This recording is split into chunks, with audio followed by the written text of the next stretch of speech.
Et donc j'ai une petite demande à vous faire de la part de nos amis qui sont responsables ici de la télévision, parce qu'on tourne en vidéo tous les événements qui se déroulent à la Maison Française maintenant pour les mettre à la disposition du public par la suite. Pour les participants, parlez s'il vous plaît dans les micros parce que sinon ce ne sera pas bien enregistré.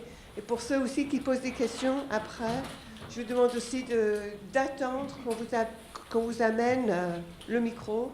Et comme ça, la question, aussi bien que la réponse, seront pérennisées et seront disponibles à jamais sur notre site. Et je suis sûre que vous ne voulez pas décevoir la postérité. Bon, Michael.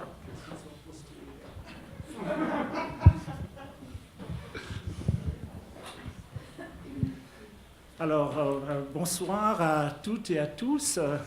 Notre deuxième table ronde est plus littéraire. Et ça traite, comme vous voyez sur le programme, la question de l'écrivain francophone. L'écrivain francophone, solidaire ou solitaire. Alors, donc, avant de passer ce que j'ai fait, c'était de demander à chaque intervenant de parler pendant une quinzaine de minutes. Donc, on aura plus ou moins 1 heure de nous, et après, on va ouvrir le débat au grand public. D'accord. Donc, je vais commencer à présenter nos invités. Vraiment, c'est star panel. On est vraiment content d'avoir avec nous toute une diversité et des gens qui sont si hautement considérés dans leur domaine. Donc, ils ont mis les 2 femmes au bout de la table, donc je vais commencer avec les 2 femmes. Evelyne Trouillot est nouvelliste, romancière, dramaturge et poète et réside en Haïti. Elle a publié 4 recueils de nouvelles, La Chambre interdite, Islande, suivi de La mer entre lait et sang, et Parlez-moi d'amour. Son dernier recueil de nouvelles, Je m'appelle Freedom, est sorti en 2017.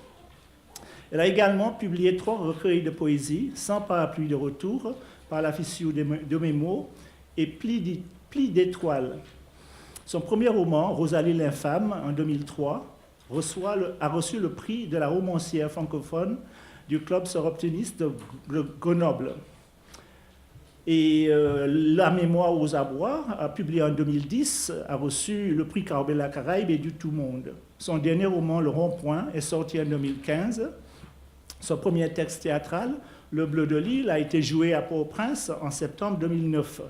Elle a également publié des récits de jeunesse et un album, L'île de Tijan, d'après 2004, ainsi qu'un essai sur la situation des enfants en Haïti, Restituer l'enfance. Après, on a Lise Gauvin. Lise, essayiste, nouvelliste et critique, elle a publié une vingtaine d'ouvrages, parmi lesquels Lettres d'une autre, je pense qu'on a un exemplaire dans la salle, ou Comment peut-on être québécoise, Essai fiction, qui est en sa 6e édition, et La fabrique de la langue. De François Rabelais à Régent du Charne, Point Seul 2004 et 2011 a reçu en France une mention spéciale du Grand Prix de la critique. Professeure de littérature à l'Université de Montréal, elle a publié plusieurs textes critiques, dont Édouard Glissant, L'imaginaire des langues, et Entretien avec Lise Gauvin, qui a paru chez Gallimard en 2010. Elle a aussi acquis une expérience de la radio comme animatrice et critique aux émissions culturelles de Radio-Canada, ainsi qu'une pratique de l'écriture journalistique à titre de responsable de la chronique Lettres francophones au journal Le Devoir durant plusieurs années. Pour souligner l'ensemble de ses réalisations, la revue Lettres québécoises a consacré un dossier spécial en 2014 à elle. Et elle a été nommée en 2015 officière de l'Ordre national du Québec. On passe après à Yamen Manaï, que je rencontre pour la première fois et que je félicite parce qu'il est le lauréat des 5 continents, du prix des 5 continents. Il est né à Tunis. Il a fait toute sa scolarité avant de partir faire des études à Paris. Il est ingénieur. Il travaille sur les nouvelles technologies de l'information. Il a publié son premier roman, La marche de l'incertitude, en 2010. Ce roman lui est venu, c'est ça que j'ai lu, pendant un voyage à Barcelone. Et son deuxième roman, La sérénade d'Ibrahim Santos, 2011, au cours d'un séjour à Cuba. Il a reçu le prix des 5 continents de la francophonie pour son troisième roman, L'amas ardent, 2017, histoire d'un apiculteur dans un pays imaginaire qui mène une vie d'ascète auprès de ses abeilles avant d'être rattrapé par la violence du monde. Aujourd'hui, il partage sa vie entre la France, où il travaille, et la Tunisie. Et en dernier, côté de moi, Rodney Saint-Éloi,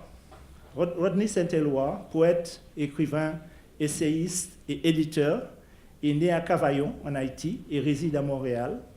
Il est l'auteur d'une quinzaine de livres de poésie, dont Je suis la fille du baobab brûlé, 2015, finaliste au prix des libraires, finaliste au prix du gouverneur général. Jacques Roche, Je t'écris cette lettre, 2013, finaliste au prix du gouverneur général. Il dirige plusieurs anthologies. Il a publié aussi Haïti Kembela en 2010. Et pour la scène, il a réalisé plusieurs spectacles, dont Les bruits du monde, les cabarets roumains, Sangor, Césaire, Franck-Étienne. Il est l'auteur de l'essai Passion Haïti, et lui a été décerné le prestigieux prix Charles Biddle, je pense, en 2012. Il a été reçu en 2015 à l'Académie des lettres du Québec.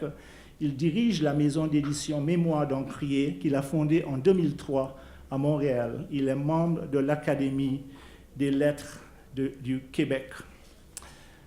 Voilà notre panel. Et comme j'avais dit, j'avais demandé à tout le monde de réfléchir sur cette question de l'écrivain francophone. Solidaire ou solitaire? Et voilà ce que j'avais en tête. La littérature francophone se définit comme une littérature située. C'est une littérature située. C'est pour cette raison qu'on pose toujours la question aux écrivains francophones. Vous écrivez au nom de qui? Vous représentez qui? Cette littérature est au service de quoi? Et si vous regardez bien l'évolution de cette littérature, souvent, les écrivains eux-mêmes ont voulu se voir comme solidaires avec des minorités, avec un groupe, avec une nation, avec une race, etc. Et moi, j'ai tiré des citations juste pour vous donner un exemple. Par exemple, Aimé Césaire, 1939, c'est à la naissance, en effet, de ce qu'on appelle la littérature francophone. Ma bouche sera la bouche des malheurs qui n'ont pas de bouche. Du cahier. 1957, le romancier Jacques-Stéphane Alexis. Dans la conjoncture historique actuelle, c'est d'abord avec le roman des peuples noirs et d'Amérique latine que le roman haïtien a une fraternité de combat.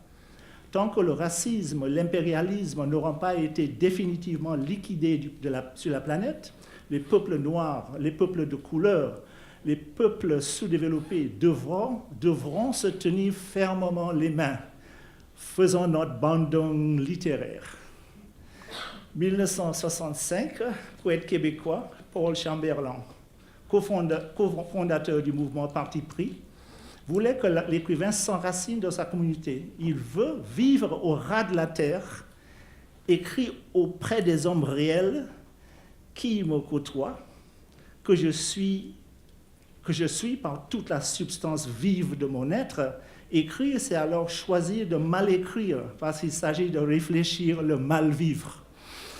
1989, Jean Bernabé, Patrick Chamoiseau, Raphaël Confiant déclarent dans les manifestes l'éloge de la créolité. Nous, Antillais créoles, sommes des porteurs d'une double solidarité, d'une solidarité entière avec tous les peuples de notre archipel, d'une solidarité créole avec tous les peuples africains, mascarins, asiatiques et polynésiens qui relèvent des mêmes affinités anthropologiques que nous, notre créolité. Voilà, donc je peux continuer parce qu'on a des centaines de citations de ce genre. Ce sont juste les plus connus, les écrivains les plus connus. Mais ce qu'on voit de plus en plus, que les écrivains contemporains ne disent plus ça. C'est-à-dire, on sent de plus en plus que les gens s'affirment en thème qu'individus. Et j'ai voulu juste lire pour terminer, avant de passer la parole, une provocation de Jean, j'appelle une provocation de Dany Laferrière. Le goût des jeunes filles. Donc, au début, il parle de ce livre qu'il va faire. Il dit que je prends l'autoroute, le dernier endroit pour rêver en Amérique. J'évite la sortie qui va à Little Haiti. Je file droit devant moi sur la US 1 en direction de Key West jusqu'au bout de l'Amérique, kilomètre zéro. Je descends à l'hôtel au plus sud, le Southernmost Motel. Je prends une chambre avec une vue sur l'océan Pacifique. Je ferme les rideaux, aucun intérêt. J'ai toujours préféré une bonne salle de bain à quelconque océan. Je fais couler l'eau, j'entre doucement dans le bain. J'aime être à l'étroit dans la cuve, la position du fœtus. Personne ne sait où je suis. Je suis en Amérique et c'est tout. Ma vie est devenue simple. Est devenue si simple qu'elle ne concerne qu'une seule personne, moi. J'ai brusquement envie de faire un petit film à faible budget, sans acteur professionnel, avec une équipe réduite au maximum, un tournage de 3 jours, caméra à l'épaule, très amateur, en noir et blanc naturellement, uniquement pour mon plaisir. Personne ne verra ce film. Je le passerai en séance très privée, un seul spectateur, quand je serai dans mon bain. Alors, donc, j'ai dit une provocation, mais quand même, ça touche, je pense, d'une manière très directe, la question sur laquelle on va réfléchir ce soir. Alors, donc, je commence avec Evelyne. Ça peut aller? D'accord. D'abord, je ne réponds pas à cette provocation parce que Dany, il s'amuse à faire des provocations. Donc, moi, je ne réponds pas. Je choisis de ne pas répondre. Donc, Michael, je n'avais pas interprété le concept de solidarité, je ne l'avais pas interprété en tant que solidaire d'un lieu, d'un peuple. Je l'avais plutôt vu comme solidaire de tous ceux qui écrivent en français en dehors de la France. Solidaire avec, c'est comme ça que j'ai interprété. Et c'est comme ça que j'ai traité le sujet. Mais je veux quand même répondre à cette question de solidarité. Je crois que quand on lit les écrivains qui viennent du Sud, comme on dit, pour utiliser quelque chose de rapide, je crois qu'on verra quand même un souci de quête de sens d'une réalité qui est difficile. Et je crois que c'est tout à fait légitime. Et si c'est ça la solidarité, je crois que la plupart des écrivains qui écrivent de nos pays, on se soucie, parce que c'est la réalité à laquelle on est confronté, et c'est cette réalité qui traverse nos écrits. Donc c'est tout à fait normal. Hein, je ne vais pas écrire quelque chose sur le 16e arrondissement. Ça ne m'intéresse pas du tout ce qui se passe à Paris, le 16e arrondissement. Oui, j'y vais bien, j'aime bien me promener, mais je ne vais pas écrire là-dessus. Hein. Je vais écrire sur ma réalité, sur ma façon de voir cette réalité, comment elle me touche et comment, à partir d'elle, je peux essayer de faire du sens par rapport au monde. C'est comme ça que je le vois. Donc, j'ai traité la question de solidarité par rapport à comment est-ce que l'écrivain qui écrit en français, le mot francophone me gêne dans ce concept, dans ce contexte. Est-ce que l'écrivain qui écrit en français et qui n'est pas français, hein, et qui n'est pas perçu comme tel, je dirais, parce que les écrivains martiniquais, guadeloupéens et guyanais qui sont français, mais ils ne sont pas perçus comme français. Hein, la nuance est importante. Hein, ils ne sont pas perçus comme français. Ils sont dans la littérature francophone, mais ils sont des citoyens français. Donc ça, c'est très important pour moi, et c'est pourquoi le mot francophone me gêne. Parce que le mot francophone, il est à la fois réducteur, en ce sens que il va mettre de côté l'écrivain guadeloupéen, l'écrivain martiniquais, l'écrivain guyanais. Il va le mettre dans la même catégorie que moi, qui suis haïtienne, qui ne suis pas française. Mais il va me mettre dans la même catégorie que Robuchon, hein, n'est-ce pas? Et que j'ai le bonheur de rencontrer de nouveau. Et il va me mettre dans cette catégorie, mais il va enlever de cette catégorie l'écrivain français, qui écrit en français aussi. Donc vous voyez comme le concept me paraît un peu réducteur et vraiment problématique. Donc moi je préfère parler des francophonies. Des francophonies parce que quand je parle des francophonies, je parle de nous, je parle de ma langue, des écrivains qui écrivent en français, mais qui ont un autre réel, une autre réalité, un vécu qui est différent de celui des écrivains français. Hein, et je parle des francophonies, je préfère utiliser le mot de la professeure Christiane Achour, des francophonies plurielles. Et ça me paraît plus juste que de dire la francophonie. D'accord? Je ne vais pas revenir sur les problèmes liés au traitement des œuvres des écrivains francophones, leur non-intégration dans le cursus de formation littéraire et culturelle en France, l'accueil généralement marginalisé que leur réservent les éditeurs, les libraires, la critique, ou encore une quête morbide et condescendante de l'exotisme qu'on recherche dans ces œuvres et qui est vraiment réducteur.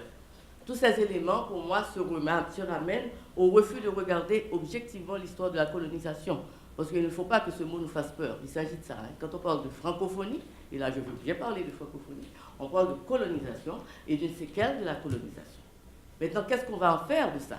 Est-ce qu'on va le rejeter ou bien, pour moi, je préfère redéfinir cette francophonie qui est là et ne pas... Et je crois que c'est dans cette solidarité des écrivains qui écrivent en français en dehors de la France que se situe l'espoir de, non pas d'exister, on existe en dépit de la France, hein, on existe à partir de la colonisation française, on existe en dehors de la France et en dépit de la France. Et c'est ça la beauté des francophonies plurielles. Et moi je crois que c'est une force, et c'est cette force que nous devons reconnaître. Non pas demander à la France de reconnaître. Je crois que c'est ça. Moi, ce qui me gêne parfois, c'est je comprends les critiques que l'on fait au président Macron, mais le président Macron, c'est le président de la France. Ça veut dire qu'il défend les intérêts de la France. Et c'est tout à fait normal, son discours me paraît tout à fait légitime, ce qu'il dit. Je ne veux pas lui demander de défendre mes intérêts en tant qu'écrivain francophone, je ne comprends pas. Moi, je crois qu'il faut, de notre côté, plutôt essayer de voir ce qui fait notre force. Et notre force, justement, c'est notre production de cette langue que nous avons le droit de parler, que nous nous sommes appropriés et que nous parlons à notre façon, en enrichissant de nos vécus, de nos langues nationales que nous en avons. Parce qu'en Haïti, par exemple, nous écrivons, la plupart des écrivains haïtiens écrivent en français et en créole. Moi, j'écris en français et en créole, et je peux compter vraiment sur les doigts de la main les écrivains qui n'écrivent qu'en français. De plus en plus, les écrivains haïtiens maintenant écrivent dans les deux langues. Et je crois que c'est ça la force de la francophonie. Le français en Haïti ne pourra pas exister s'il ne tient pas compte du créole. Et je pense que c'est pareil. Ce que je dis, c'est probablement pareil pour les autres pays où il existe des langues nationales. Et parce que le français parlé en Haïti, c'est le français haïtien. Le français qui est nourri de l'histoire d'Haïti, de la culture haïtienne, du vécu haïtien. Et moi, je n'essaie pas du tout d'écrire, je ne saurais pas jamais écrire comme un écrivain français, ça ne m'intéresse pas non plus. J'écris en tant qu'haïtienne. Et quand je pense à moi, quand ça m'arrive, parce qu'on me demande de le faire, je pense à moi en tant qu'écrivain. Je ne pense pas à moi en tant qu'écrivain francophone, je pense à moi en tant qu'une femme haïtienne qui écrit en français et en créole. Vous voyez, pour moi, ce concept de la francophonie, c'est comme si je dis aux paysans haïtiens qui regardent les nouvelles sur Haïti à la télévision et qui se disent, mais ça c'est Haïti, mais ça vient d'où ces images, ça vient d'où? C'est comme si, parfois, on ne se reconnaît pas dans le regard que l'autre a sur nous. C'est la perception de l'autre. Et moi, mon propos ce soir, c'est justement de dire qu'il faut s'arrêter de vouloir changer la perception de l'autre. Il faut plutôt, nous, renforcer notre position, renforcer notre solidarité, tous ceux qui écrivent en français en dehors de la France, et comprendre que c'est là que se situe notre point d'ancrage. Non pas dans une reconnaissance futile, il faut courir après la reconnaissance de la France à tout point de vue, à partir de prix, etc., mais de créer des associations justement régionales, des associations nationales, des associations régionales, des prix nationaux, des prix régionaux, qui viennent vraiment consolider cette production. Et je pense par exemple au prix Carbet, je pense à l'Association des écrivains de la Caraïbe, je pense par exemple au prix national des Champs, qui a plus de 40 ans, un prix littéraire qui a plus de 40 ans en Haïti, et qui est un prix qui vraiment récompense une œuvre littéraire haïtienne. Et je pense que c'est ça qu'il faut viser, avant même de penser à dire, voilà, on ne nous connaît pas, etc., etc. Parce qu'on est dans une mouvance, il ne faut pas oublier l'histoire. Moi, je suis très attachée à l'histoire, je ne l'oublie pas. L'histoire, elle est là. Ça veut dire ce concept de francophonie aussi, avec les controverses qu'il peut soulever, justement, c'est parce qu'il est attaché quelque part à l'histoire. Autrement, il n'y aurait pas de problème.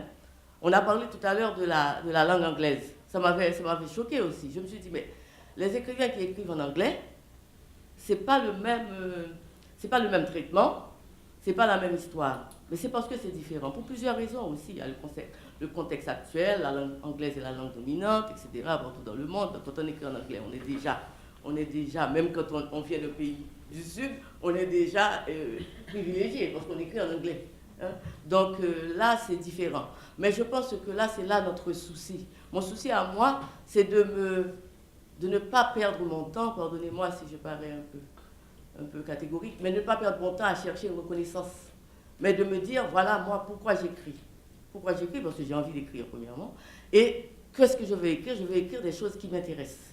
Des choses qui me font aller plus loin, qui me permettent de comprendre mon réel, de comprendre... Ce réel n'est pas nécessairement Haïti. Le réel, Haïti, c'est le point de départ, mais l'Haïti n'est pas la fin en soi.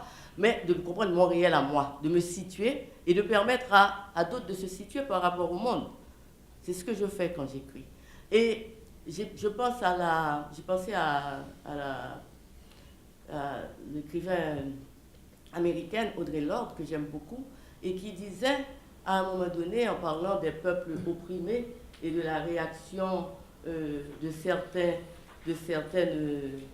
populations à vouloir à tout prix prouver leur humanité. Il dit, mais c'est une perte de temps que de vouloir à tout prix prouver que vous êtes des êtres humains.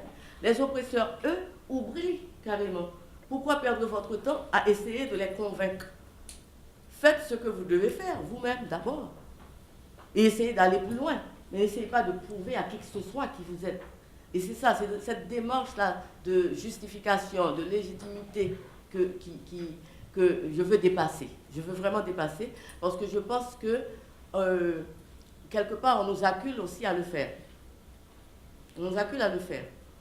Et je reviens à ce que l'on disait tout à l'heure, tantôt dans la table ronde précédente, c'est-à-dire cette volonté de catégoriser et de limiter l'auteur en fonction de son origine, de si c'est une femme, si c'est un homme, et surtout les hommes ne sont jamais limités, hein, c'est surtout les femmes. Dès qu'il s'agit d'une femme, il faut mettre toutes les femmes ensemble et puis parler de la femme.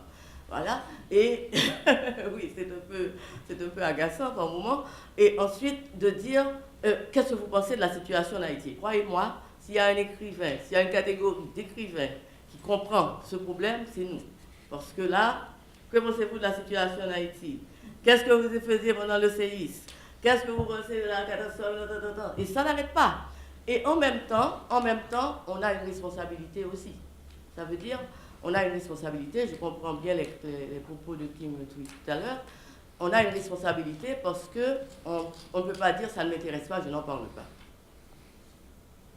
Parce qu'on a la possibilité de faire entendre un son de cloche qui est quand même plus authentique et plus vrai de la réalité. C'était pour vous. Et plus vrai de la réalité que ce qu'on entend d'ordinaire sur CNN ou bien sur les médias qui ne s'intéressent qu'au côté sensationnel.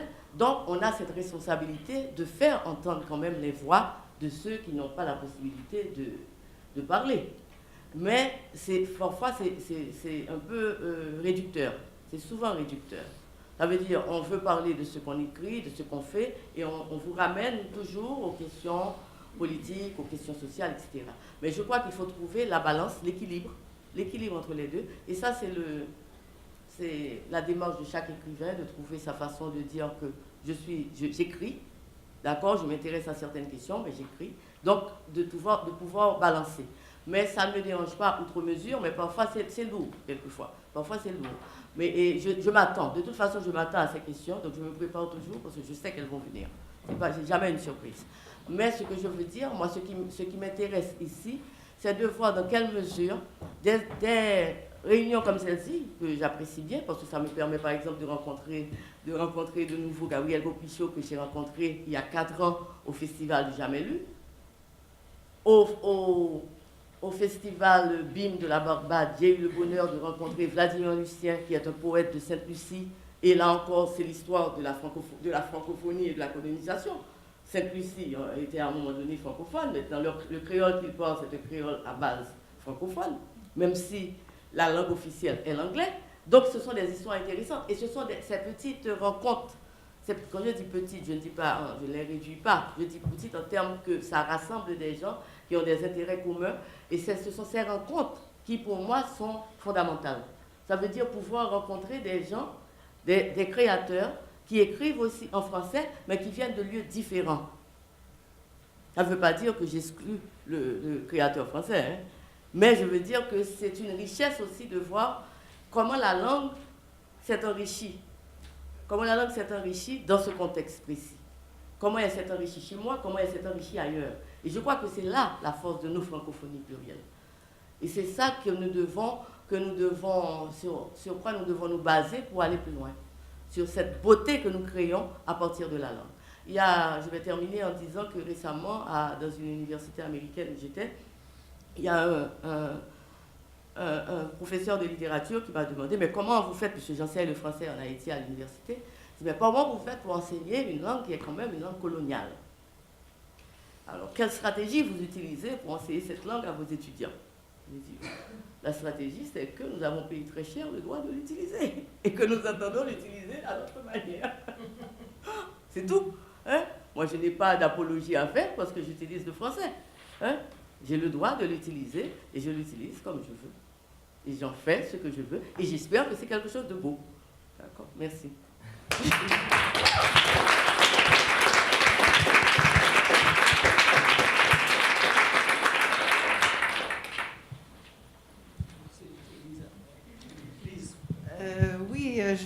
Je pense que je vais poursuivre la réflexion d'Evelyne parce que moi aussi, j'ai senti le besoin de parler de la situation des littératures dites francophones, celles qu'on appelle francophones, donc cette forme de solidarité, parce qu'il y avait comme grand titre aussi « Conditions de la création francophone, évolution et défis », et ensuite « L'écrivain solitaire ou solidaire ». Donc, je pense que, je voudrais revenir à quelques enjeux ou quelques défis de l'écrivain francophone de façon assez générale. Et je voudrais d'abord citer une phrase d'un écrivain acadien, Herménégilde de Chiasson, qui dit « Notre fragilité n'a d'égal que notre endurance ».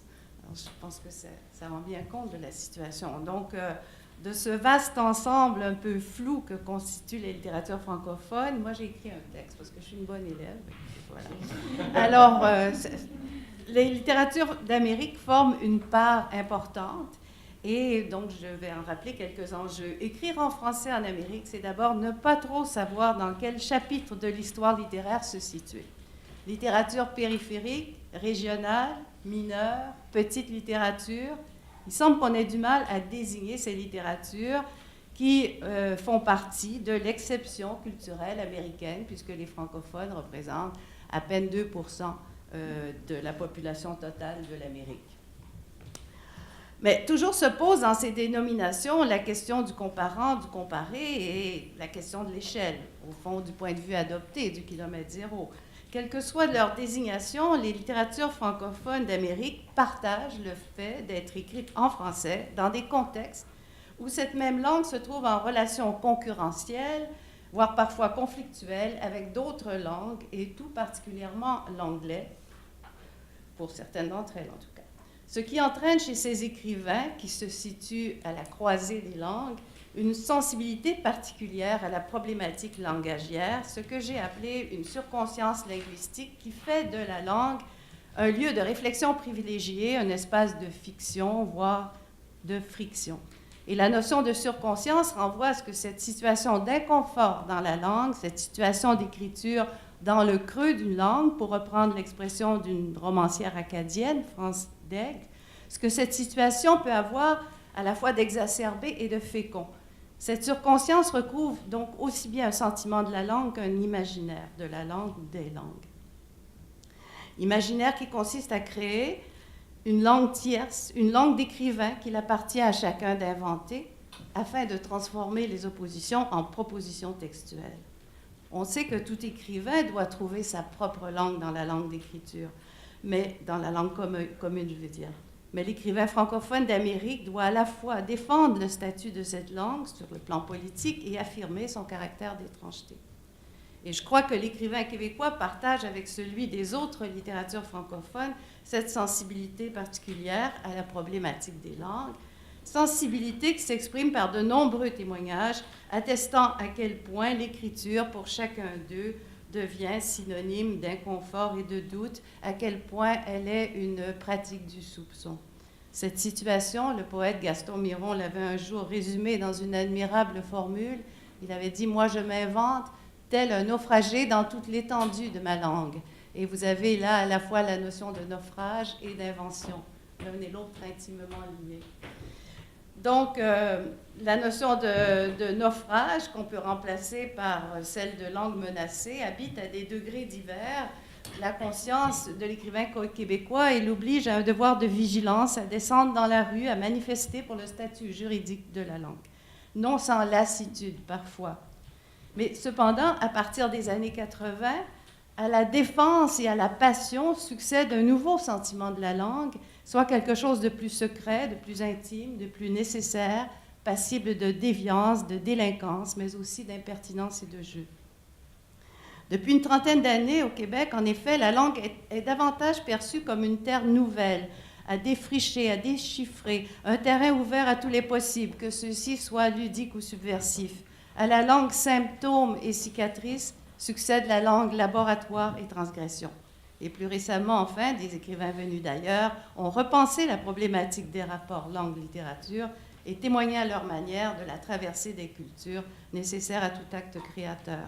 La langue y devient passage et trace, à la fois objet de deuil, de désir, de fascination, ce que nous avons bien entendu ce matin par le témoignage, pas ce matin, mais tout à l'heure par le témoignage de Kim Thuy.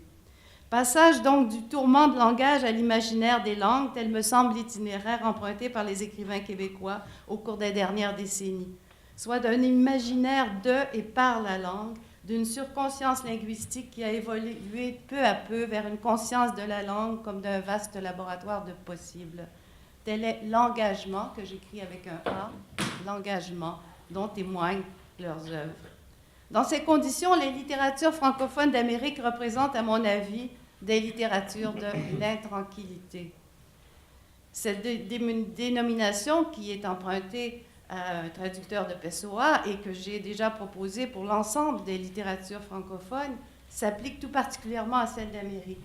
Littérature de l'intranquillité dans ce sens que rien ne leur est acquis.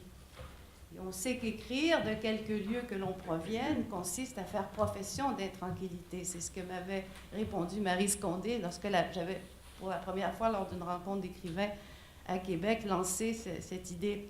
Mais ceci étant dit, je crois qu'il y a des degrés dans l'intranquillité et que celle-ci peut emprunter diverses formes. Partagés entre différentes langues ou différents usages de la même langue, les écrivains d'Amérique doivent inventer des stratégies d'écriture qui leur permettent d'atteindre des publics immédiats ou éloignés sans pour autant tomber dans un marquage exotisant. Inventer une langue, c'est donc aussi pour eux créer de nouvelles poétiques narratives. Écrire en français en Amérique, c'est accepter de s'inscrire dans une dynamique de l'instable, une poétique du doute et de l'incertain, une pratique du soupçon. L'intranquillité est une force, un privilège que les littératures francophones d'Amérique partagent avec d'autres qui, sur la scène du monde, déroutent et dérangent, car elles ne seront jamais établies dans le confort ou l'évidence de leur statut. Si l'on se penche du côté des formes, maintenant, on se rend compte que dans ces littératures que Kafka désigne sous le nom de petite littérature, ou que Kundera décrit comme celle dont l'existence même est question, l'écrivain devient en quelque sorte le porte-parole de sa collectivité, ce que Evelyne mentionnait tout à l'heure, au risque même d'en devenir l'otage, dans la mesure où le politique court-circuite le littéraire. La littérature devient alors, si on reprend la formule de Kafka, comme le journal tenu par une nation. Mais c'est ce qu'on a pu constater, par exemple, au Québec, au cours des années 1960, notamment, avec l'émergence d'un nous poétique coïncidant avec la création d'une littérature dite québécoise. Cette littérature au souffle épique a donné les admirables textes d'un Gaston Miron, d'un Jacques Brault, d'un Paul Chamberlain, que Michael a cité tout à l'heure. Il a fallu attendre les années 70 et 80 pour voir arriver un jeu intimiste, porté par les écritures féminines et féministes d'une Nicole Brossard, d'une France Déoret. Timidement d'abord, puis de façon plus assurée, apparaissent les autofictions et autobiographies. Ce passage, on peut le constater dans l'œuvre même d'une Gabrielle Roy, qui, à partir d'une fresque sociale avec bonheur d'occasion en 1945, s'autorise au cours des années 1970 à écrire la magnifique autobiographie qui s'intitule « La détresse et l'enchantement ». En littérature acadienne, l'épopée à rebours que constitue Pélagie la Charrette, le roman primé par le Goncourt d'Antonine Maillet, donc à cette épopée à rebours succèdent des voix plus intériorisées de France Daigle, d'Herménégilde de Chiasson. En littérature antillaise, Chamoiseau, qui fait d'abord parler les voix collectives des jobbers et celles des générations ayant construit Texaco, centre ses derniers récits sur un jeu démultiplié, comme dans Un dimanche au cachot, ou sur son histoire familiale dans La matière de l'absence. On pourrait observer le même phénomène chez d'autres auteurs, comme par exemple Mabankou. Et j'ose ici évoquer, de façon sans doute un peu téméraire dans cet aéropage prestigieux, ma propre expérience comme auteur, et en effet, ayant d'abord publié un jeu fictif et distancié dans Lettres d'une autre, j'ai ensuite proposé un jeu entièrement subjectif dans un ouvrage plus récent intitulé « À une enfant d'un autre siècle ». Mais si toute littérature est l'entreprise hasardeuse d'un homme ou d'une femme seule, selon l'expression de Sartre, on peut aussi renverser la proposition et se demander si le jeu de l'écrivain n'est pas toujours, jusqu'à un certain point, un jeu collectif, ou à tout le moins un jeu inquiet, qui d'un texte à l'autre ne cesse de s'interroger sur les rapports entre la littérature et l'espace social. Rappelons également que l'écrivain est par définition solitaire et solidaire, selon une expression chère à Édouard Glissant, soit celui qui, à partir d'un lieu qui lui est propre, entre en relation avec le tout-monde, d'où les images du rhizome et de l'archipel qui décrivent bien cette relation. Et juste, j'ajoute en aparté, pour que cette relation puisse vraiment être perçue en dehors du public immédiat, encore faut-il que les livres soient accessibles à un large lectorat. Et ça, la question de la diffusion, c'est une autre question qui mériterait un colloque à lui tout seul. Parce que les livres des littératures francophones ne sont pas toujours facilement accessibles, mais c'est tout à fait un autre sujet. Alors, je vous remercie.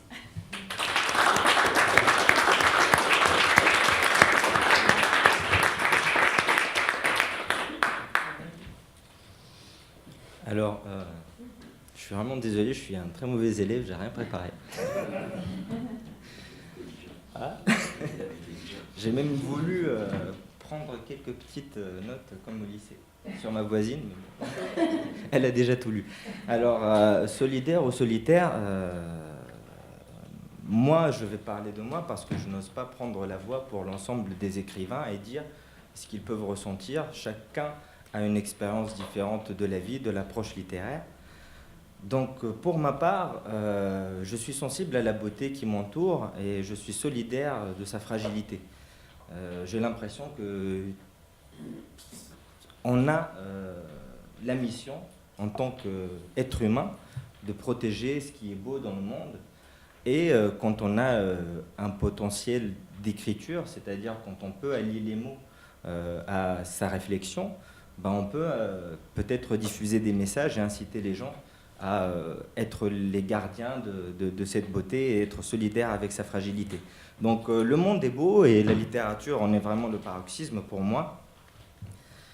Comme disait Frédéric Oderlin, que j'aime citer, seuls les poètes construisent ce qui demeure. Donc le verbe haut, le mot poétique a vraiment toute sa place dans ce monde-là, et même carrément, j'ai l'impression qu'il nous définit, parce que figurez-vous qu'il y a énormément de constructions monumentales, des choses que l'homme a accomplies qui ont disparu au fil des siècles, et par contre, les textes, eux, restent. Je pense, j'en parlais tout à l'heure avec Dimitra, donc, qui est grec, je lui parlais de l'Iliade de Homère, qui est pour moi un texte fabuleux. C'est un texte antique qui a été raconté par un aveugle, qui a été écrit bien plus tard, mais qui nous arrive aujourd'hui et qui continuera certainement à nous survivre. Donc je suis solidaire avec qui quand j'écris? Je suis déjà solidaire avec moi-même, parce que figurez-vous que j'ai l'impression d'être multiple au sein de ce corps. Et il y a quelqu'un en moi qui peut être malade de voir des choses qui ne sont pas supposées exister, en disant que l'être humain a certainement mieux à faire, trop de conscience pour cautionner certaines choses. Et donc, il y a des choses dans le monde qui me rendent malade. Par exemple, l'objet de mon dernier livre, c'était cette violence au nom de la religion qui a frappé ces derniers temps le Moyen-Orient, qui a frappé la Tunisie, qui a frappé la France, qui a frappé un petit peu partout. C'est cette violence-là qui m'a rendu malade, et par solidarité, par moi-même, je me suis intéressé à cette thérapie. Comment je vais pouvoir guérir de ce mal, comment je vais pouvoir me prendre en main. Et au final, le salut m'est venu par la littérature, par l'écriture. Donc écrire ce livre-là m'a guéri, a effacé beaucoup de colère en moi. Ensuite, solidaire avec qui? Ce livre, comme je vous ai dit, ça part du constat que, et même mon second livre, je pars du constat que l'être humain n'a pas forcément bien réussi la question du vivre ensemble. Et que, comme vous avez dit en préambule, il y a certainement des minorités, des peuples, des nations entières qui peuvent souffrir des conséquences de ce vivre ensemble universel dont on est conscient aujourd'hui. C'est-à-dire ce qui se passe en Amérique du Sud arrive jusqu'à l'Europe, ce qui se passe en Afrique arrive jusqu'aux États-Unis. Donc on est face à une sorte de... Il y a beaucoup de réalisations qui sont bien entendu, mais il y a des échecs qu'on constate, qui se répètent, et malheureusement, voilà, ça produit des dégâts, ça produit des opprimés, et ces opprimés, il faudra que quelqu'un puisse incarner leurs paroles. J'ai écrit 3 romans. Le premier était une pure fiction littéraire qui s'intéressait au destin de personnages en dehors de tout contexte politique. J'ai été publié par un éditeur, mon livre a été salué quand il était sorti, et du coup ça m'a responsabilisé. Je me suis dit, tu as la possibilité d'être édité, tu as la possibilité d'écrire, tu sais le faire, tu as énormément de personnes qui se plaignent autour de toi de ce contexte dictatorial dans lequel on vivait à l'époque de Ben Ali en Tunisie. Raconte ça. Dis la frustration de ces personnes qui n'arrivent pas à se réaliser. Parle pour eux, parce que ces gens-là ont été marginalisés pendant très longtemps, jusqu'à des fois à hébéter, à ne plus savoir exprimer leurs ambitions. Et donc, en fait, des fois, je pense que le rôle de l'écrivain, c'est d'incarner cette fragilité de ces communautés, d'essayer de dire au final qu'ils ont des ambitions de vivre comme tout le monde, voilà, dans des conditions humaines. Et quand j'écris, donc, je suis aussi solidaire de mes personnages. C'est-à-dire, il ne faut pas croire, en tout cas pour moi, que je considère que je fabrique l'histoire. En fait, je découvre l'histoire. Je découvre mon histoire en même temps que je l'écris. Je découvre mes personnages en même temps que j'écris l'histoire. En fait, souvent, j'ai l'impression de ne pas fabriquer, mais de tirer un voile entre moi et une histoire qui préexiste et que j'aurais eu la chance d'aller cueillir. En fait, les écrivains, un petit peu pour moi, j'ai l'impression que ce sont des chasseurs-cueilleurs d'histoire.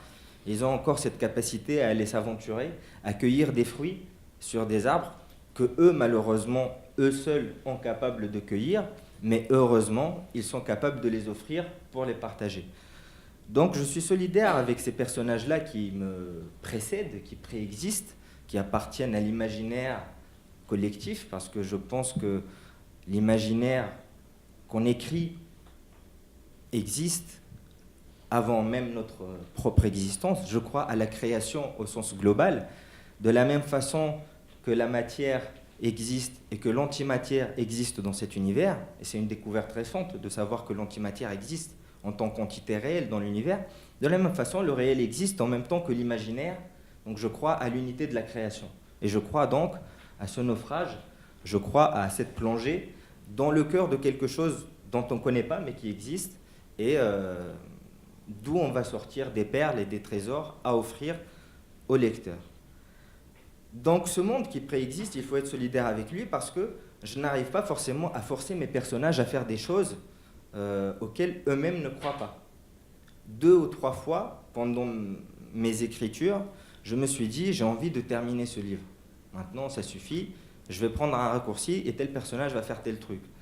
Et au final, j'ai l'impression que le personnage, il se redresse d'entre les pages et il me dit, Amen, non, je ne vais pas faire ça. Je ne suis pas fait pour faire ça, tu ne m'as pas compris en fait. Je ne veux pas lui imposer une trajectoire. Et donc, du coup, je suis solidaire de sa condition, je suis solidaire de sa fragilité, et j'accorde tout le temps jusqu'à ce qu'il revienne à moi avec sa propre histoire, et donc que le voile se lève, en fait, en quelque sorte. Après, solidaire avec la communauté des écrivains francophones, on a beaucoup parlé de francophonie. Moi, je ne la vis pas, cette francophonie, comme une condition charnière. Moi, j'aime la littérature au sens large, j'aime l'art au sens large, et je n'arrive pas à me dire que depuis mon spot, depuis mon appartement à Paris, que je suis en train d'écrire un livre arrangé dans une case. Je considère plutôt que je suis en train de vouloir aller dans quelque chose d'universel. La littérature, c'est ce que je considère, je suis un littéraire manqué, mais la littérature est ce que l'homme a fait de plus beau. Et la littérature, c'est là où on est transcendé. C'est là où on atteint l'immortalité, comme je vous ai parlé d'Homère. Donc, je n'arrive pas, dans cette démarche-là, à me situer d'un point de vue profane. J'ai l'impression, quand j'écris, que je rentre dans une église ou dans une mosquée, je suis frappé d'une sorte de piété qui rend vraiment très futile tous les aspects géolocalisables, historiques, etc. J'ai l'impression de vouloir m'inscrire dans une mémoire universelle quand je commence à écrire. Et donc, j'écris rarement sur moi, j'écris rarement, mais j'essaye vraiment de disparaître complètement de mon écrit, et je n'emploie pas le jeu narratif qui risque de me prendre en otage aussi. Alors, qu'est-ce que j'ai écrit encore? Donc, on est solidaire avec les écrivains au sens large, avec les écrivains francophones. Je suis fier de parler cette langue.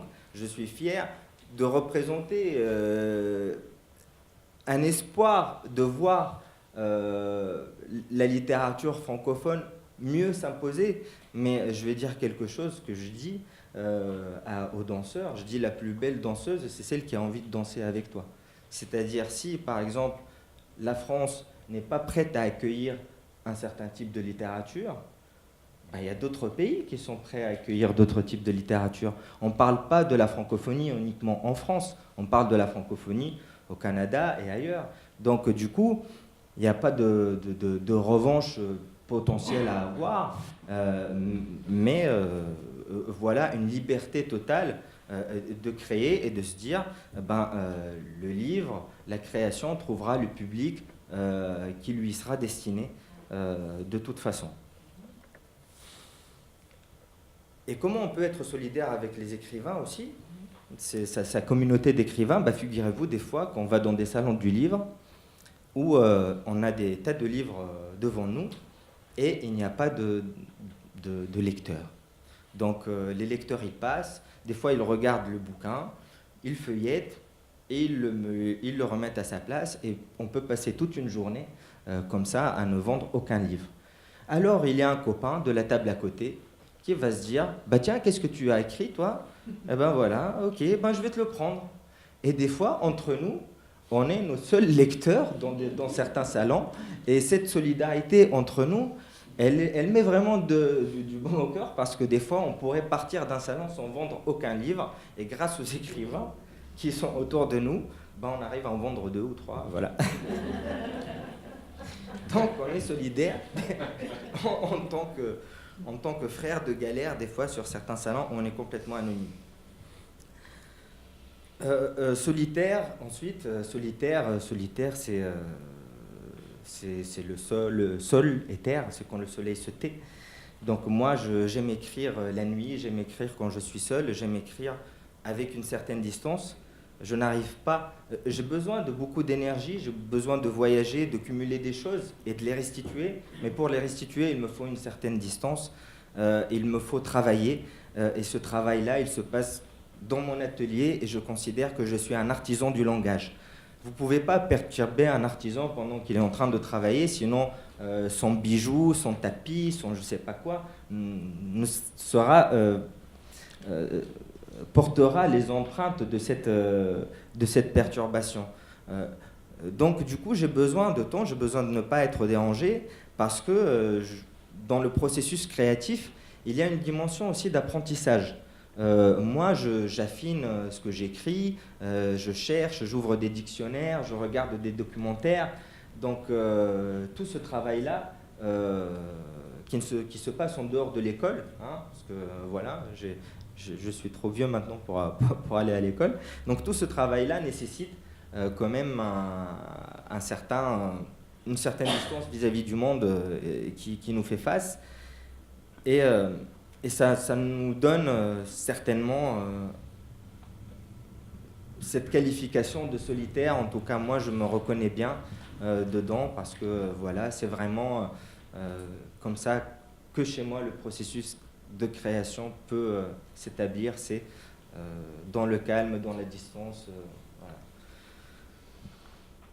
Et après, une fois que le bouquin est publié, on est heureux de ne plus être solitaire. On est heureux de vérifier cette fabuleuse phrase de Michel Tournier qui dit « Un livre a 2 auteurs, celui qui l'écrit et celui qui le lit ». De voir que cette histoire qu'on a découvert a du sens dans d'autres esprits, dans d'autres imaginaires. Et donc, cette solitude primaire devient ensuite une fête joviale, et comme celle d'aujourd'hui. Et je vous remercie de votre présence.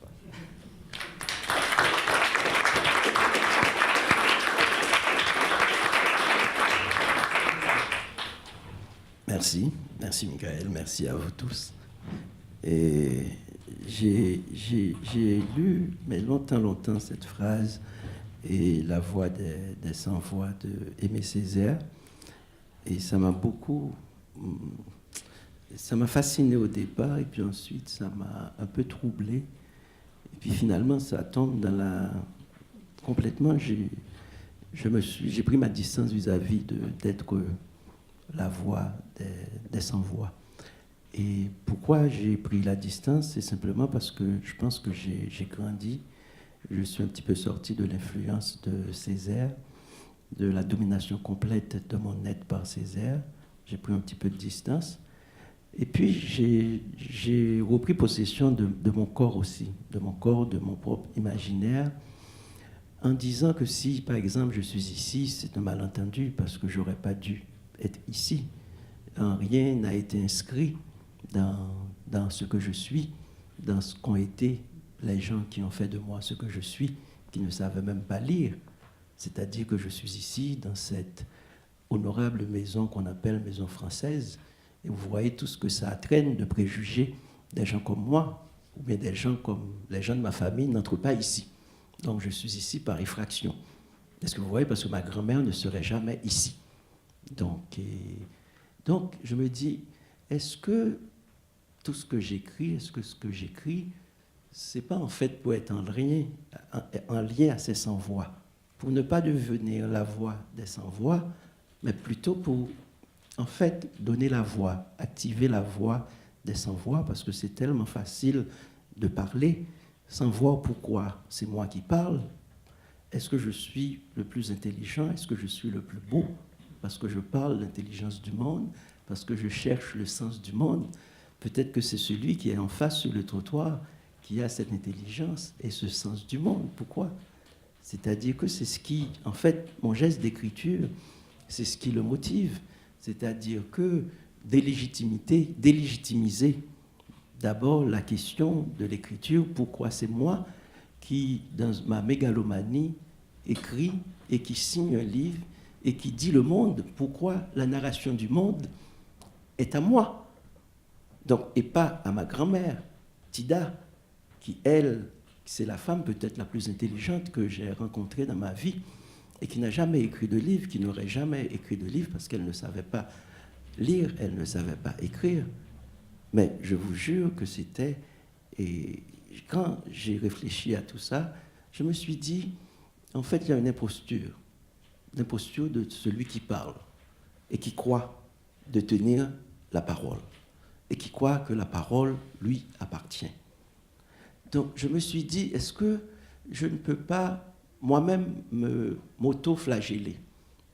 L'autoflagellation, c'est-à-dire en écrivant un livre, par exemple comme Passion Haïti, et dire que si je raconte Haïti par le biais de cette femme qui ne savait pas lire et qui vivait avec un cercueil et dans sa chambre et qui chantait « L'amour va venir, nous voilà » et qui disait des psaumes avec moi et des psaumes en français. « L'Éternel est mon berger, je n'y manquerai de rien. Il me fait reposer dans de verts pâturages. » C'est-à-dire, voilà que cette femme qui n'avait absolument rien, qui m'apprend que, en fait, le manque, il n'y aura pas de manque, qui m'apprend l'abondance.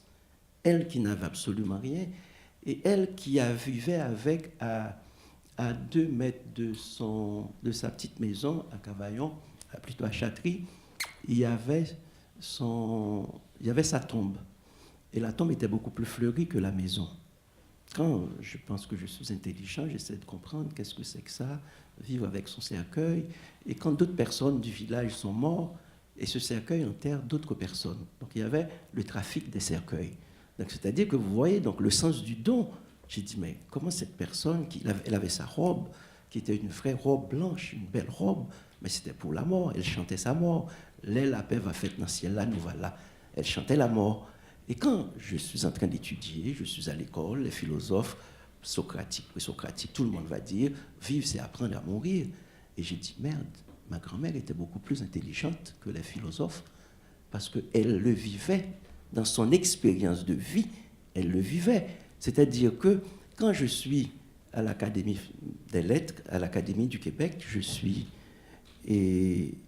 nommé à l'Académie des lettres du Québec, et puis j'écris mon discours pour dire, je suis le fils de Tida. Ça veut dire quoi? Ça veut dire celui qui est là devant vous a une longue tradition où l'alphabet n'existe pas. Cette intelligence que vous me donnez ne m'appartient pas. Cette intelligence appartient à grand-mère Tida. C'est-à-dire que pour moi, l'écriture, c'est toujours aller vers, créer le lien et être en solidarité. Pas pour gonfler notre propre ego, pour dire je suis jeté, je suis ramassé, je suis ci, je suis ça, mais peut-être pour essayer d'indiquer ces voix fragiles, ces voix qui sont souvent humiliées, ces voix qui sont souvent avilies, et parce qu'elles ne parlent pas français, c'est-à-dire le regard qui était jeté sur, qui y avait sur ces personnes-là, ces personnes qui m'ont fondé, mes tantes, ma grand-mère, ma mère, c'est pas des regards c'est pas des regards élogieux, c'est des regards d'exclusion. C'est-à-dire que moi, je pense que la solidarité, c'est justement de lutter contre l'exclusion, de lutter contre le racisme. Et ça m'a beaucoup, ça a marqué tout ce que j'écris. Par exemple, j'ai parlé de Passion Haïti. Mais j'aurais pu parler de Jacques Roche, qui est un ami en Haïti. Je suis allé à Montréal en 2001 et on était en train de s'écrire. Jacques Roche a découvert l'Internet. Pour lui, il a découvert le monde parce qu'il a découvert l'Internet. Il n'a pas compris comment on peut écrire tout de suite à quelqu'un et instantanément la personne vous répond. Ça, il n'a pas pu comprendre. Et pour lui, c'était la révolution. Et il m'a écrit une lettre. Et on était en correspondance. Et quand j'ai compris, parce qu'il travaillait dans un journal, qu'il publiait tout ce que je lui donnais comme réponse, toutes nos correspondances ont été rendues publiques par lui, ça m'a gêné, ça m'a inhibé. Et j'ai dit, il faut être intelligent, il ne faut pas répondre spontanément. Donc, en attendant, pour être plus intelligent pour lui écrire, j'ai un ami, Willem Edouard, qui m'a écrit pour me dire Jacques Roche a été assassiné. C'est comme si... Et j'ai pleuré et j'ai vécu avec ça comme une dette profonde envers un ami. On a ses correspondants, je les ai encore. Et puis j'ai vécu ça avec une dette vis-à-vis de Jacques Roche. Et j'étais en Colombie, au festival de Medellín, et je lisais un livre dans ma chambre qui était un russe, un politicien russe qui était condamné dans une prison, qui était interdit de parole, et dont la femme, assez intelligente, a pu écrire et lui a donné la voix. Et il était disparu, il était mort, la femme ne savait absolument rien. Et la femme vivait dans l'illusion que son mari était vivant, que l'humanité de son mari était là. C'était le rire du mari. C'était extraordinaire. Et comme ça, à Medellín, 7 ans après, je me suis dit, ah, j'ai trouvé ce que je cherchais. Ce que je cherchais, c'était justement une voie qui me ramène vers la voie de Jacques Roche. Et j'ai écrit ce petit livre, Jacques Roche, je t'écris cette lettre. Donc c'est toujours, en fait, c'est toujours comme ça. Donc, ces voix off-là m'intéressent. C'est-à-dire que, pour dire pourquoi ces voix, on ne les écoute pas, parce qu'il y a beaucoup de voix, on dit pourquoi. Et c'est pourquoi, et la question, on a beaucoup parlé, Evelyne, tout le monde ici a parlé de la question décoloniale. Et je suis très, très fasciné quand on m'invite dans ces genres de colloques, de ces genres d'activités. Mais ce qui me fait le plus plaisir, et Evelyne le disait tantôt, ce n'est pas quand Macron parle de l'Afrique, c'est quand les Africains se parlent entre eux. C'est quand j'arrive à Dakar, aux ateliers de la pensée. Et je suis avec Yala, avec Felwine Sarr, avec Achille Membe, et puis on parle du devenir de l'Afrique, on parle d'une pensée. Je ne vois pas le colon qui dit, qui raconte, ce n'est pas Hachette, ce n'est pas Gallimard qui doit raconter l'Afrique. L'Afrique doit se raconter. Et je pense que c'est Haïti qui doit se raconter. Il ne faut pas attendre que Macron ou n'importe qui vienne raconter Haïti ou transformer Haïti à notre place. Donc, et toujours en partant de ma grand-mère, je pense qu'il y a toujours dans nos écritures, dans nos vies, dans nos regards, des angles morts. Et je me pose souvent la question, pourquoi je ne vois pas? J'arrive au Québec, je vis à Montréal, et puis j'entends toujours parler de... Je me mets à lire, je lis tout. Je lis Gaston Miron, je vois la Terre, tu vois, cet espace tellurique, Chamberlain, merci Michael, Paul Chamberlain, Terre Québec. Et j'ai dit, mais ça ne peut pas être que ça, cette Terre, dans le regard de Chamberlain.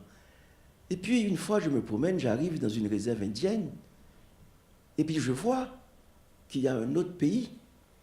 Et j'ai lu mon ami que j'aime beaucoup, qui s'appelle Joséphine Bacon, qui est une poète indienne, qui écrit « Je me suis faite belle pour qu'on remarque la moelle de mes os, survivante d'un récit qu'on ne raconte pas. » J'ai dit « Ah, il y a quelque chose qui commence. » Gaston Miron avait dit « J'arrive à quelque chose qui commence. » Mais en lisant Joséphine, qui dit « Survivante d'un récit qu'on ne raconte pas », j'ai dit « Ah, cette femme qui est vieille, qui a connu le pensionnat, en elle, on a dit c'est la maudite sauvagesse qu'on devait chasser en elle. En fait, c'est ce que l'Église catholique a dit. Elle est une sauvagesse. On devait la civiliser.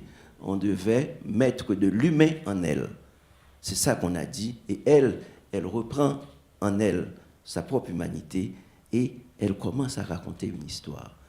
Et cette histoire a été suivie par d'autres auteurs comme Natacha Canapé-Fontaine, comme Naomi Fontaine, comme Rita Mitsokosho.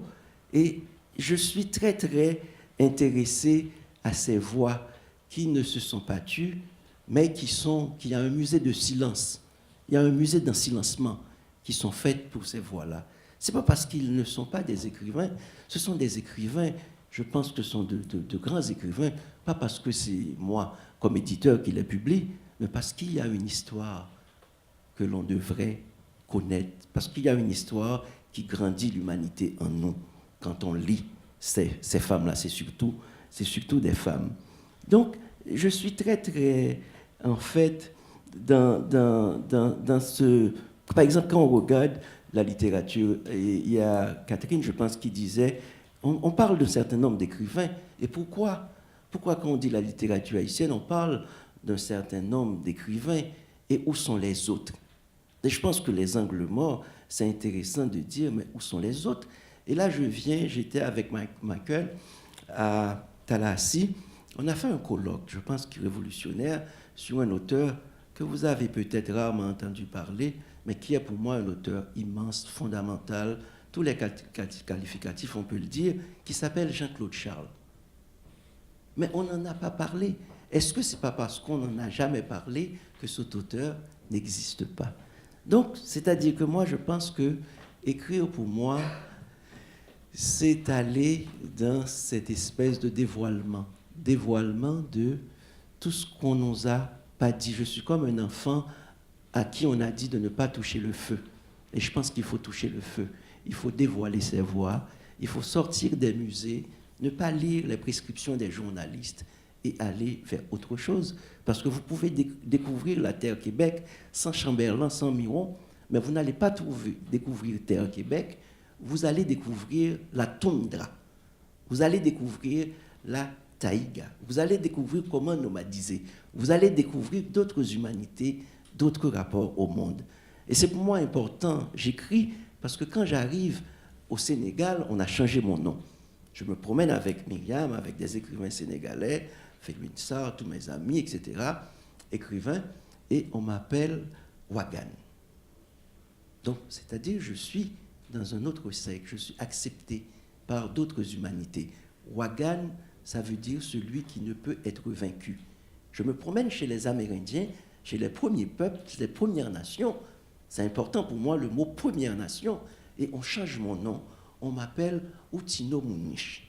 Outino Mouniche, quand je pose la question, ça veut dire le chat qui est le plus gros chat de la forêt. Mais en fait, ça veut dire le lion. Comme le lion n'existe pas dans leur langue, et puis ils m'appellent Outino Mouniche. Donc quand je marche, et puis ils disent indien Outino Mouniche. Donc ça fait qu'il y a, en fait, je me déplace de mon corps et j'entre dans d'autres corps.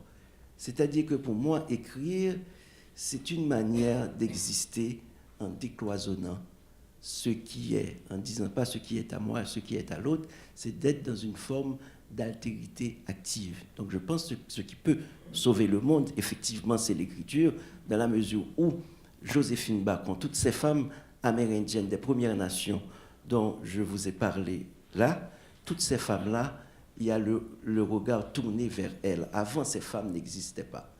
Avant, personne ne les regardait. Avant, elles étaient placées dans des conditions d'échec, de suicide. Elles n'existaient pas. Mais aujourd'hui, est-ce qu'on peut écrire la littérature québécoise sans citer ces gens-là?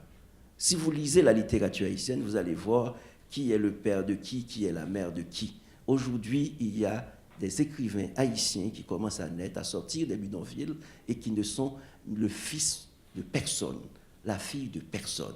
Et je pense que c'est ça qui m'intéresse dans ce que j'écris, dans ce que je lis. Aller vers quelque chose de plus paisible, aller vers quelque chose de moins sensationnel, qu'on ne cite pas tous les jours, parce que ça devient suspect quand tous les jours vous voyez qu'on cite les mêmes écrivains. Et c'est il y a un écrivain qui est fabuleux en Haïti, qui s'appelle Georges Castera, qu'on cite très peu, mais c'est un écrivain fabuleux. Il y a une auteure qui s'appelle Émilie Prophète. Il y a vraiment plein d'auteurs, etc. Et récemment, on a fait, à Mémoire d'Encrier, un petit collectif des femmes de moins de 30 ans, partout du pays, qui ne sont pas simplement dans la République de Port-au-Prince, qui sont partout et qui écrivent, naturellement avec des défauts, mais qui commence quelque chose. Je pense qu'il faut aller vers ces voies fragiles, ces voies qui commencent une humanité que l'on ne connaît pas. Merci.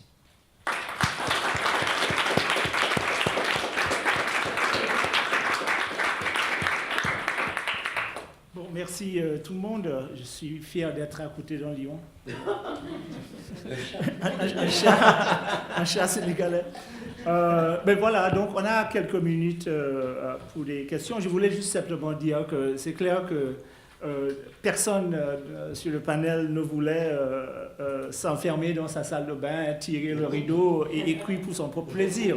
Bon, c'était une provocation, je ne pense pas que Daniel Laferrière a fait ça non plus, mais c'était quand même une façon de poser la question. Et j'ai triché un peu, parce que ces citations que j'avais prises viennent des manifestes politiques.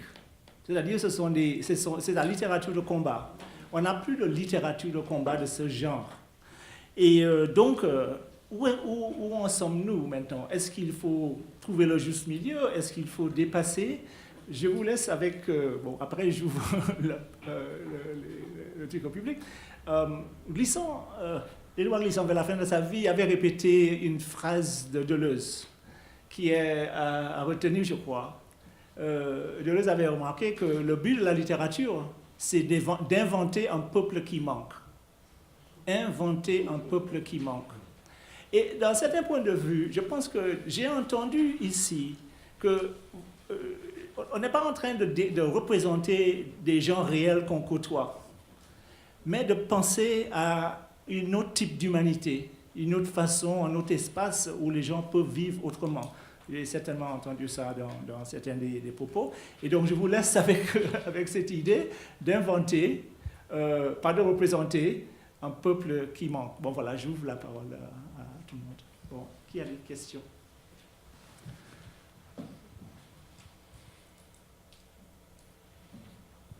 Bonjour, bonsoir. Merci beaucoup pour ces interventions qui m'ont beaucoup inspirée. Pendant que je vous écoutais, je pensais au livre de Liliane Kestolo qui nous a quittés il n'y a pas longtemps et qui parlait de jeunesse de l'histoire littéraire francophone avec les écrivains noirs de langue française. Et pour elle, c'était l'engagement, la littérature de combat, n'est-ce pas? Et plusieurs décennies plus tard, on a Patricia Sellerier et Odile Cazenave qui parlent de burden of commitment, cette idée de fardeau, n'est-ce pas, de la littérature de combat, comme si c'était, disons, l'essence même de cette littérature francophone. Et ensuite, j'écoute Madame Trouillot qui parle de francophonie plurielle. Et Monsieur Manaï qui parle de vivre ensemble. Donc on dirait que vous parlez d'engagement qui commence à changer, à devenir quelque chose de beaucoup plus divers, de beaucoup plus personnel. Et je me demande donc si c'est peut-être la fin de ce type de littérature dont Liliane Kestolo parlait, et si nous avançons vers la nouvelle forme d'expression de francophonie plurielle qui serait plus une question de vivre ensemble, qui placerait l'étudiant francophone comme un citoyen du monde. Merci.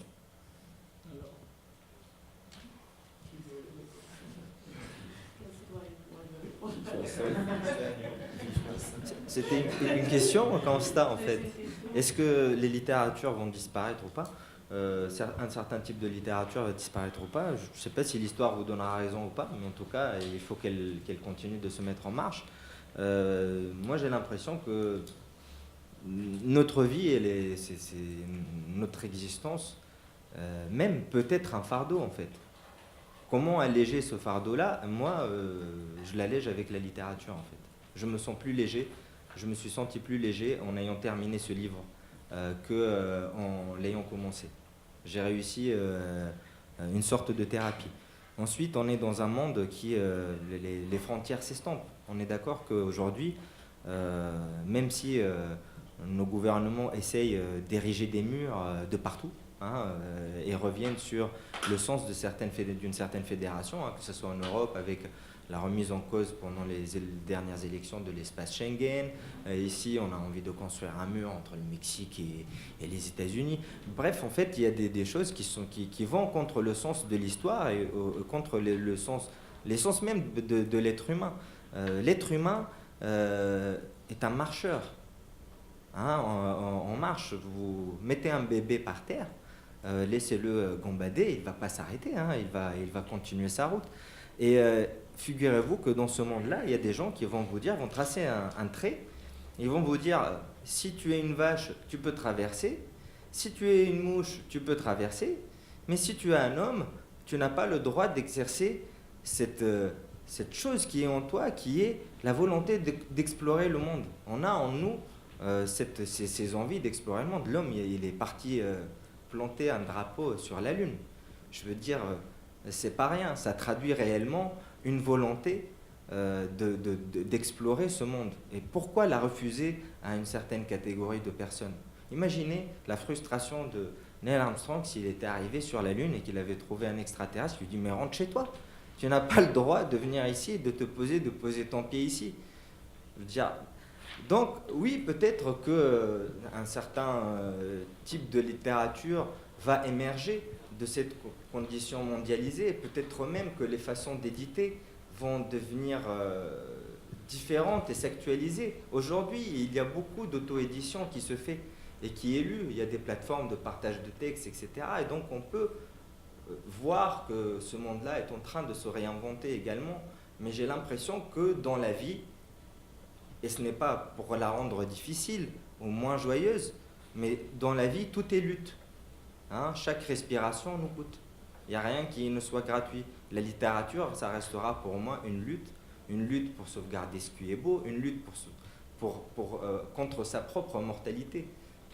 Donc, du coup, la lutte ne disparaîtra pas, je pense, de la littérature en tant que telle, mais peut-être qu'on aura des formes de littérature universelle qui émergeront un jour. Et quand vous voyez, par exemple, des romans d'anticipation qui essayent de décrire le monde de demain, eh ben, personne n'arrive à imaginer le monde avec des murs.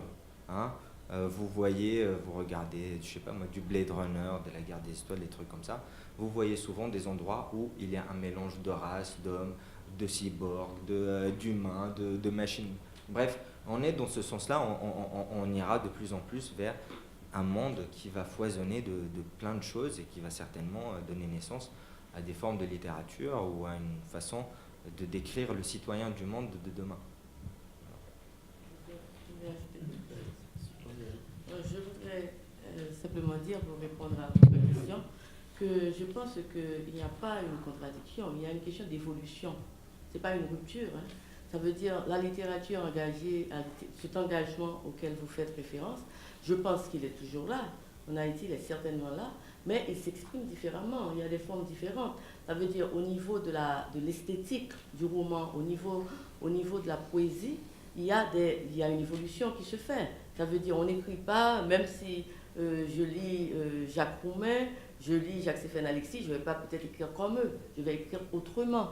Mais quand j'écris, pour revenir à la question solitaire, quand j'écris, je ne me vois pas nécessairement, je me vois comme solitaire, bien sûr, je suis seule devant mon ordinateur, mais je porte en moi toutes les voix de ceux et de celles que j'ai lus.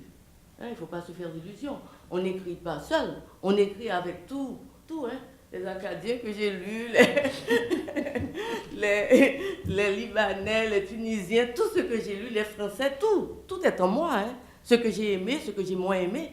Donc j'écris avec tout ça. Je crois que tout écrivain reconnaît qu'il n'est pas seul quand il écrit. Hein. Ça veut dire qu'on est porté par tout ce qu'on a lu, qu'on travaille d'une autre manière, mais qu'on n'est pas seul. Mais donc il y a une solidarité qui se fait déjà dans la retransmission, la création qui se fait à partir de ce qu'on a acquis, de ce qu'on a vécu, de ce qu'on a lu. Et je voudrais quand même faire une nuance, Rodney, tu as dit tantôt qu'il y a un grand écrivain haïtien, un grand poète, et je suis d'accord avec toi, Jean-Claude Charles, et tu as parlé aussi de Georges Castrat, qu'on cite très peu. Moi, ce qui me fait problématique, c'est ce on. En Haïti, tout le monde connaît, tous ceux qui s'intéressent à la littérature connaissent Jean-Claude Charles et Georges Castrat. Ceux qui ne les connaissent pas, ce sont ceux qui sont ailleurs. Je suis d'accord avec toi, mais ça veut dire que le « on » que tu cites, c'est justement la critique d'ailleurs. Je suis d'accord. Et c'est pour te montrer comment cette critique-là, ce regard d'ailleurs, nous influence. Je suis d'accord qu'il faut le faire connaître. Mais je veux dire, en Haïti, il est connu. En Haïti, Georges Castrat, quand même, est connu. Ça veut dire qu'il n'y a pas un poète haïtien qui dira qu'il ne sait pas qui est Georges Castra. Ça n'existe pas. C'est vrai qu'en France, il est beaucoup moins connu, très très peu connu. Hein? Et Jean-Claude Charles aussi, et non plus. Mais je pense que là, c'est un problème, c'est un autre problème. C'est un autre problème qu'il faut poser en effet, parce que ce sont des poètes qui pourraient, surtout au niveau de Georges Castra, qui pourraient enrichir la poésie en général, quel que soit le pays, quelle que soit la région. Ce sont des poètes, ce sont des poètes. Ça veut dire, moi j'ai peur de ce mot universel, parce que le mot universel, il vient toujours d'un lieu. Hein. Pourquoi moi, ce que j'écris est pour moi universel, hein, je suis désolée. Mais si vous ne le trouvez pas universel, c'est votre problème. Oui, c'est votre problème, il est universel. Il vient de l'être humain qui écrit, moi je suis universel. Et je pense que ce que je lis est universel. Donc il ne faut pas tomber dans le piège non plus qu'une région est qualifiée pour justifier ce qui est universel ou pas. Ça, c'est un autre piège. Je crois qu'on doit faire attention aux mots. Et moi, je ne sais pas, c'est vraiment désolant à chaque fois de devoir dire, voilà, moi je suis universel. Je ne devrais pas avoir à le dire. C'est ça le problème. En fait, le problème, c'est le problème de l'humanité. Hein? C'est le problème de l'humanité. Ça ne devrait pas être mon problème à moi. Vous voyez? Mais moi, je me vois universel. Quand j'écris, je vois que ce que j'écris est universel. Je ne vais pas le qualifier de régional, de je ne sais pas quoi, de francophone, de littérature marginalisée. Parce que quand j'écris, comme tu disais tantôt, quand j'écris, moi, j'écris. J'écris parce que je suis portée par quelque chose que je veux partager d'abord avec moi-même. D'abord avec moi-même, là, je suis tout à fait d'accord avec toi, avec moi-même. Et ensuite, je pense au lecteur après. Hein. Le lecteur, il ne m'intéresse pas quand vraiment j'écris. Hein. Il y a des sentiments, des émotions que je veux mettre sur papier. Oui. Donc, je veux faire du sens. Oui, en fait, juste pour revenir à ce que tu dis, c'est vrai, moi, quand j'écris aussi, je ne pense pas forcément au lecteur. Je pense au monde. Je pense au monde. Et c'est pour ça que j'essaye de m'affranchir, même de ma propre personne. Parce qu'en fait, je me considère comme devant me dissoudre dans cette grande machine et pour pouvoir mieux la comprendre. Si je me cristallise et si je me fais des frontières et si je vais parler de moi et si je vais écrire mon journal intime et écrire, je sais pas moi, un livre de 300 pages sur mon chat qui se réveille le matin, qui vient me câliner, qui me fait manger des croquettes, là, non, je ne suis pas du tout dans l'universel. Les gens ils vont se dire, mais ok, t'as un chat, moi j'aime pas les chats. En revanche, quand on va parler d'abeilles, qui sont par exemple responsables de la vie, qui pollinisent 2/3 de ce que nous mangeons. Là, c'est un problème qui est universel, qui touche tout le monde. Si les abeilles disparaissent demain, on n'est pas loin de disparaître nous aussi.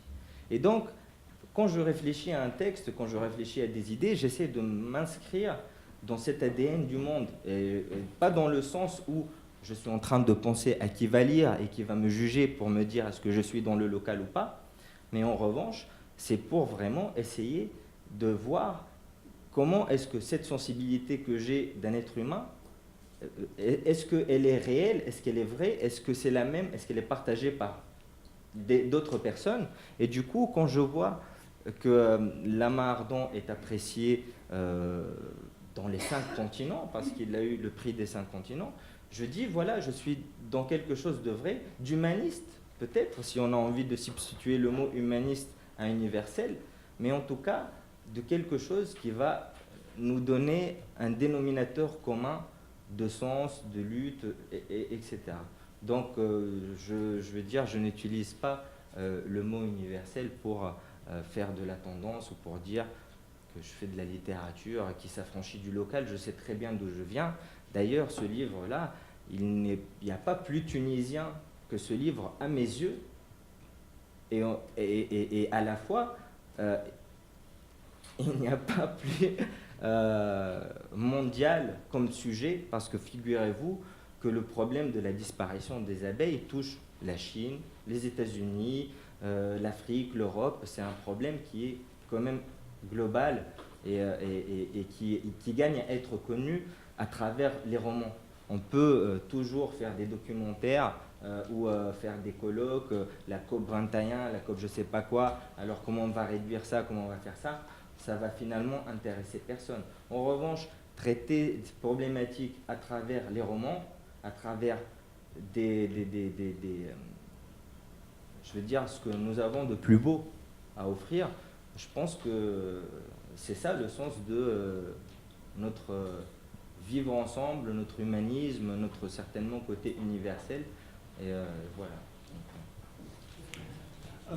Moi, je voulais juste ajouter que c'est très l'universel. rapide parce qu'il y a un noté à 8h30, donc ça va être très rapide. Non, mais c'est juste que c'est en effet une notion, l'universel, une notion bien difficile à manier, qui est piégée au départ.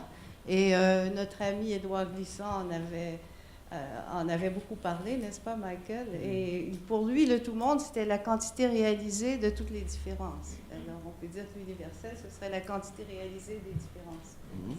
Merci, mais j'aimerais bien remercier Evelyne de me donner la possibilité de parler un peu de Jean-Claude Charles, parce que je suis le propriétaire un peu. Donc, c'est-à-dire que... Oui, laisse-moi parler un petit peu. Le propriétaire de... Non, je vais provoquer Evelyne. Qu'est-ce que j'ai fait? J'ai fait une enquête. C'est-à-dire que j'ai essayé de voir qu'est-ce qui a été dit sur Jean-Claude Charles, comment l'œuvre a été reçue. Par exemple, j'ai publié Ça, Sainte dérive des cochons, qui a été fait en 1975, qui a été publié. Combien de personnes ont lu ce texte? Je ne sais pas. J'ai trouvé qu'il y a 2 personnes qui ont parlé, 2 Haïtiens vraiment qui ont parlé. C'est Jean Jonassin et Max Dominique. Max Dominique, dans un livre que j'ai publié en Haïti sur la critique littéraire, en a parlé. C'est comme ça qu'on a entendu parler de Jean-Claude Charles. Ok, les gens ont lu de Si jolies petites plages parce que ça parle un petit peu de la migration, des boat people, etc. Mais Jean-Claude Charles, c'est une œuvre vaste, monumentale, qui n'est pas à sa place. Et quand je dis le propriétaire, c'est-à-dire que c'était abandonné. C'est sa fille et moi, sa fille m'a dit, c'est une œuvre abandonnée, qu'est-ce qu'on peut faire? Il y a Willem Edouard dans les presses nationales et Louis-Philippe d'Alembert qui ont tenté quelque chose en publiant Bamboula Bamboche en Haïti. Donc Jean-Claude Charles était venu pour une rentrée littéraire en Haïti avant sa mort, c'est-à-dire il y a 12 ans. Et après sa mort, c'est fini, c'est fermé. J'ai été en Haïti, j'ai fait tout le sud jusqu'à Jérémie, j'ai demandé aux gens, est-ce que vous connaissez, citez des écrivains, est-ce que vous connaissez? Et moi, pour moi, c'était complètement difficile de voir des jeunes écrivains haïtiens qui n'ont pas comme héritage Jean-Claude Charles. Pour moi, qui reçoit des dizaines de textes d'Haïtiens, d'Haïtiennes, il n'y a pas de référence à Jean-Claude Charles, à négociation, etc. Donc, j'ai fait les livres, je les ai envoyés en Haïti. Ça ne marche pas dans les tables des librairies. Mon distributeur me dit, ça ne marche pas, personne ne veut lire Jean-Claude Charles, personne ne connaît. OK? Et puis j'ai dit, merde, qu'est-ce que je vais faire? On a monté une petite association, il y a une petite association qui s'appelle Phrases ambulantes, qui vont à Cité Soleil, qui ont des livres de Jean-Claude Charles, qui commencent à initier à la lecture et qui donnent gratuitement des livres. Ils sont arrivés à Jacmel, ils ont rencontré 150 élèves dans des classes, élèves en classe terminale et des gens, personne ne connaissait Jean-Claude Charles. C'est-à-dire, je parle après avoir travaillé avec des jeunes de Phrases ambulantes, et il y a quelqu'un, Mackenzie Orsel, comme jeune écrivain, qui dit « Je vais essayer de faire circuler la voix de Jean-Claude Charles ». Peut-être que le nom peut être connu, mais il n'y a aucune incidence dans les journaux. Si vous allez chercher Jean-Claude Charles, et vous allez voir un texte de Lionel Trouillon, un très court texte, vous allez voir des très courts textes, mais sur des livres, mais jamais pour l'écrivain que Jean-Claude Charles représente. Je pense que c'est une erreur littéraire à réparer. Et je vais continuer à publier Jean-Claude Charles. Et il y a un dernier livre de Jean-Claude Charles qui vient de paraître. La personne ne connaît ça. C'est Basket qui vient de paraître. Et c'est une Italienne. Et c'est pourquoi moi j'ai peur d'enfermer la question. Moi je ne parle pas de la question universelle. Je ne connais pas ce mot. Ma grand-mère ne connaît pas ce mot. C'est ce que je veux dire. Je veux dire que moi, quand je parle au monde. Je parle au monde. Si Dieu dit que je ne vois pas Georges Casturat, c'est-à-dire que je pense que Georges Casturat, c'est un poète, quand je cite, je le mets à côté de Mahmoud Darwish. Je dis, mais pourquoi je ne vois pas Georges Casturat? Il a été repris par Actes Sud, et puis c'est complètement silencieux. Je pense qu'ils ont vendu leurs 1000 exemplaires, et puis c'est fini. Moi, j'ai publié au moins 7 ou 8, j'ai édité 7 ou 8 titres de Jean-Claude Charles, de Georges Casturat. Mais en Haïti, ça marche, mais à Montréal et partout. Moi, j'aurais aimé que ça circule. J'aurais pas aimé que ça reste simplement en Haïti. J'aurais aimé que ça soit ici, dans la maison de... Cette maison s'appelle comment? La maison française, dans la maison portugaise, dans la maison hollandaise, dans la maison chinoise. Et je pense que c'est ça. Il faut que ça marche, la littérature, comme notre Tunisien qui marche partout.